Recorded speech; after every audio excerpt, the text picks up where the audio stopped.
Vamos a viajar aún más profundo en esta historia, porque la vida de Jean de Eugène Robert Rodin no solo se mide por los aplausos, sino por el impacto silencioso que dejó en su tiempo y en los siglos posteriores.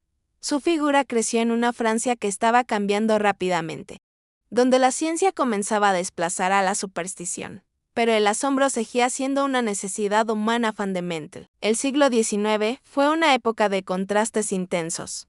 Mientras las fábricas llenaban las ciudades de humo y ruido, los salones elegantes buscaban distracciones refinadas. La burguesía emergente quería entretenimiento inteligente, algo que demostrara progreso, ingenio y sofisticación. Robert Rodin supo leer ese deseo colectivo mejor que nadie y lo convirtió en el escenario perfecto para su magia racional. A diferencia de otros artistas, él no gritaba ni exageraba gestos. Su voz era calmada, su postura erguida y su presencia imponía respeto. Cada movimiento estaba medido con precisión, como un reloj perfectamente calibrado. El público sentía que estaba presenciando algo especial, casi íntimo, una conversación directa entre la razón y el misterio. La prensa parisina pronto comenzó a hablar de él con admiración.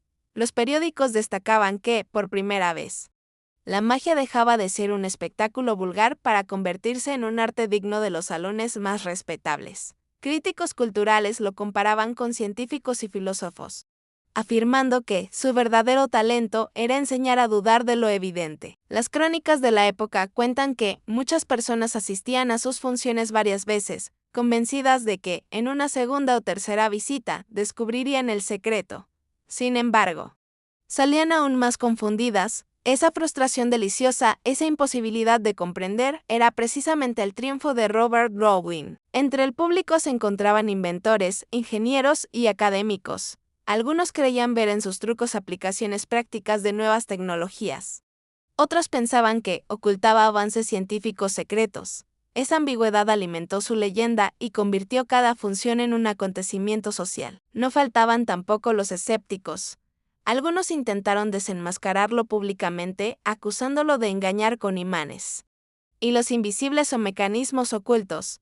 Robert Rodin nunca se ofendía. Sonreía y respondía que, por supuesto, todo tenía una explicación, pero que el verdadero truco era hacer olvidar al público que estaba buscando una. Su relación con la tecnología fue clave.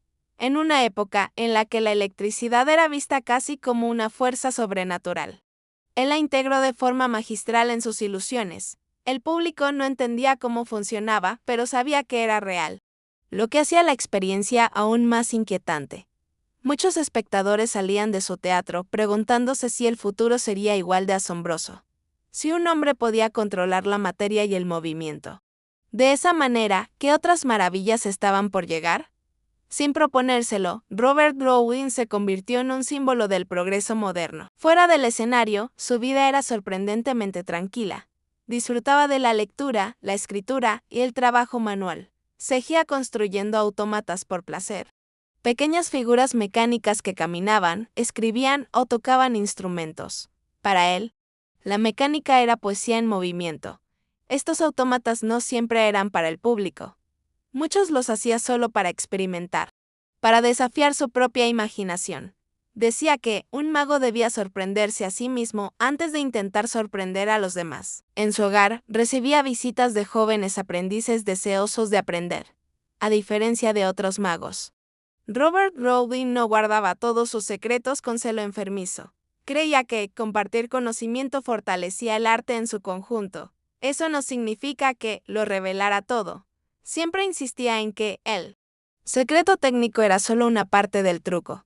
Sin la presentación adecuada, sin el ritmo correcto y sin una historia que capturara la atención, cualquier mecanismo era inútil. Sus escritos profundizan mucho en esta idea. En sus memorias explica cómo la psicología del espectador es el verdadero escenario de la magia.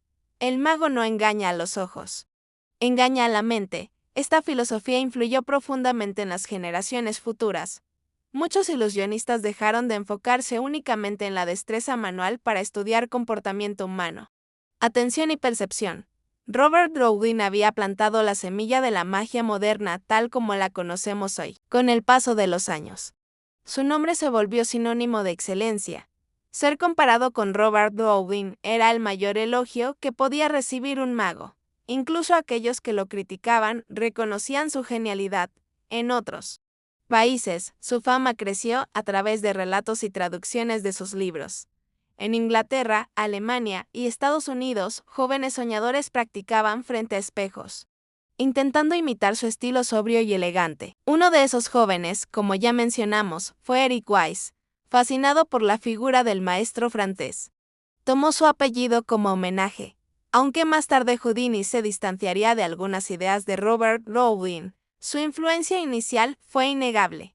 Curiosamente, Houdini adoptó un estilo más físico y extremo, enfocado en escapes y resistencia. Sin embargo, la base teatral y la importancia de la credibilidad venían directamente de las enseñanzas del francés. La figura de Robert Rowling también influyó en la cultura popular. Escritores y dramaturgos comenzaron a crear personajes inspirados en él. Científicos misteriosos capaces de desafiar la realidad con ingenio y conocimiento. Incluso la imagen moderna del mago con traje elegante y modales refinados se debe en gran parte a su legado. Antes de él, la magia era ruidosa y exagerada. Después, se volvió elegante y sugestiva. Su muerte en 1871 fue lamentada por artistas, científicos y ciudadanos comunes. Los periódicos publicaron extensos obituarios destacando que había cambiado para siempre la percepción de la ilusión. Pero como ocurre con los verdaderos genios, su influencia no terminó con su vida. Al contrario, comenzó a crecer.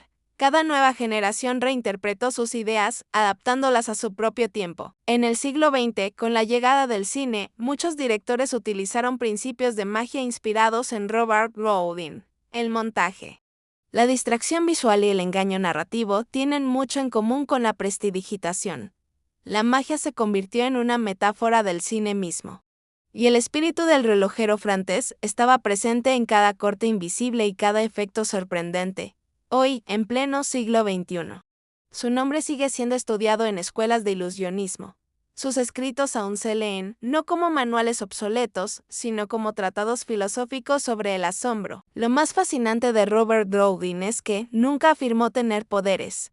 Siempre dejó claro que su magia era fruto del estudio y la dedicación.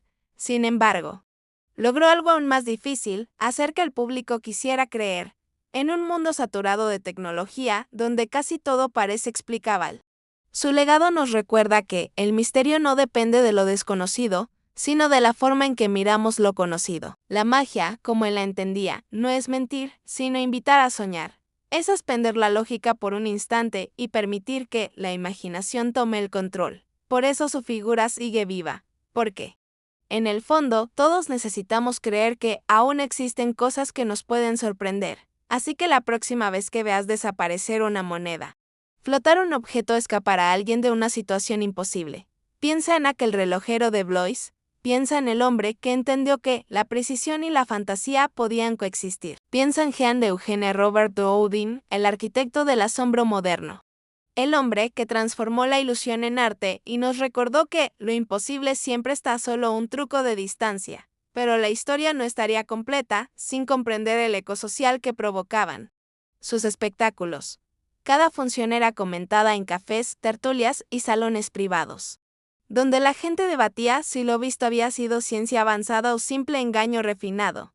Esa conversación colectiva mantenía viva la magia incluso después de bajar el telón. En muchos hogares parisinos se intentaban reproducir algunos de sus efectos con medios rudimentarios. Padres y hijos jugaban a ser magos, convencidos de que, con suficiente ingenio, cualquiera podía desafiar la realidad. Sin saberlo, Robert Rowling estaba sembrando curiosidad científica en toda una generación. Las mujeres de la alta sociedad también encontraron en sus funciones un espacio de fascinación. En una época donde pocas actividades les estaban destinadas intelectualmente, la magia se convertía en un territorio neutral, donde el asombro no entendía de géneros ni jerarquías. Se dice que algunas damas regresaban solo para observar con atención cada gesto, cada mirada, cada pausa. Para ellas, la elegancia de Robert Rowling era tan cautivadora como sus trucos. La magia, por primera vez, también seducía desde la inteligencia. En contraste, los niños veían en él a un héroe moderno. No llevaba espada ni armadura, pero dominaba fuerzas invisibles, para muchos. Era la prueba viviente de que la mente podía ser más poderosa que la fuerza bruta. El teatro se convirtió en un punto de encuentro social. Asistir a una función de Robert Browning no era solo entretenimiento, era una declaración de buen gusto y modernidad. ¿Quién había estado allí? Lo mencionaba con orgullo. Incluso científicos reconocidos acudieron a sus presentaciones. Algunos salían intrigados, otros ligeramente molestos por no poder desentrañar los mecanismos. Pero todos coincidían en algo, la experiencia era inolvidable. Robert Browning disfrutaba ese juego silencioso con la élite intelectual. Sabía que cuanto más inteligentes eran los espectadores, mayor era el impacto del misterio. La magia se volvía un desafío directo al intelecto. En más de una ocasión, adaptó sus rutinas según el público. Si notaba demasiada desconfianza, enfatizaba la teatralidad. Si percibía ingenuidad, apostaba por la sutileza. Su mayor talento era leer la sala. Este dominio psicológico lo convirtió en un pionero del control de la atención. Sin saberlo, estaba adelantándose a conceptos que hoy se estudian en neurociencia y comunicación persuasiva. Su legado también se manifestó en la ética del ilusionismo. Robert Browning creía firmemente que la magia debía elevar al espectador, no humillarlo. Nunca ridiculizaba a quien participaba en el escenario. Para él, el voluntario no era una víctima del engaño, sino un cómplice involuntario del asombro. Esta visión humanista marcó una diferencia profunda con otros artistas de su tiempo. Incluso cuando realizaba demostraciones de fuerza o control, lo hacía con respeto. Jamás presumía superioridad. Solo invitaba a observar lo extraordinario. Esa actitud generó confianza. El público se entregaba a la experiencia sin miedo, sabiendo que saldría maravillado, no avergonzado. Con los años, su teatro se convirtió en una referencia obligada. Otros magos intentaron imitarlo, pero pocos lograron replicar su equilibrio entre ciencia, arte y emoción. Muchos fracasaron porque copiaban los trucos, pero no el espíritu. Robert Browning no era solo lo que hacía, sino cómo lo hacía. Cuando finalmente se retiró, dejó un vacío difícil de llenar. Sin embargo, ese vacío también impulsó a otros a innovar, a buscar nuevas formas de sorprender. La magia comenzó a expandirse más allá de Francia. Giras internacionales, nuevos teatros y públicos diversos ampliaron el alcance de sus ideas. Cada nuevo ilusionista, consciente o no, llevaba una chispa de Robert Browning en su repertorio. Incluso en los espectáculos más extremos del siglo XX, donde el riesgo físico dominaba la escena, seguía presente su enseñanza sobre la importancia del control mental. La televisión y luego Internet transformaron la forma de consumir magia, pero no su esencia. El asombro seguía siendo el objetivo principal. Hoy vemos ilusiones digitales, hologramas y efectos especiales impresionantes, pero el principio sigue siendo el mismo: dirigir la atención, crear expectativa y romperla en el momento justo. Ese principio nació en gran parte en la mente de un relojero francés que entendió que la precisión era la base del milagro. Robert Browning no solo cambió la magia, cambió la forma en que el público se relaciona con lo inexplicable. Nos enseñó que no es necesario creer en lo sobrenatural para sentir asombro. Basta con aceptar que la realidad puede ser más flexible de lo que pensamos.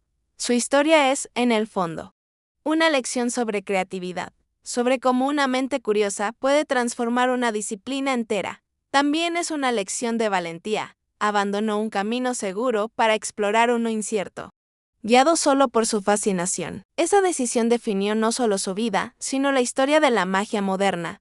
Hoy, su nombre sigue pronunciándose con respeto, no como un mito intocable, sino como un maestro que abrió puertas. Cada truco bien presentado, cada ilusión elegante, cada momento de silencio antes del asombro, le rinde homenaje.